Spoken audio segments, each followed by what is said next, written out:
Hello guys, আসসালামু আলাইকুম। কি অবস্থা তোমাদের? আমি আজকে তোমাদের সাথে শেয়ার করব আমি যখন প্রথম ট্রেডিং শুরু করছি তখন আমি কি কি প্রবলেম গুলো ফেস করছি, কি কি ধাপ অতিক্রম করছি, মানে কি কি শিখছি, কি কি শিখি নাই, কি কি ভুল করছি, সেগুলোই তোমাদের সাথে শেয়ার করবো।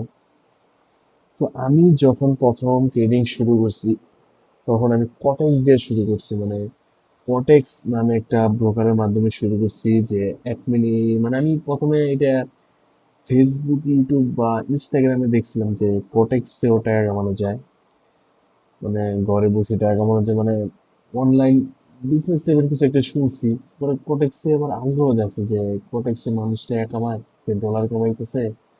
তো আমিও ট্রাই করে দেখি যে পারবো কিনা। পরে আমি মোবাইলে কোটেক্স মানে নামাইছি, ভেরিফিকেশন করলাম, $20 মনে হয় ডিপোজিট করছি। করার পরে কোটেক্সে আমি মনে করো $10 মতো বানাইছি, $20 ডিপোজিট করে $10 বানাইছি। তো একদিন রাতে মনে করো, রাত তখন 1টা 2টা বাজে, মনে করো আমি আবার কটেক্সে ঢুকছি যে ডলার কামাইছি, নতুন অবস্থায় ভালো লাগতেছে। তো হঠাৎ মনে করো আমার মোবাইলে তখন আমি কটেক্স ট্রেডিংটা করতাম। তো হঠাৎ ভুলবশত মনে করো কটেক্স আমার ঠিক লাগে, মানে আমার পুরো ডলাতে একটা ট্রেডই মনে করো লাগিয়ে গেছে। তো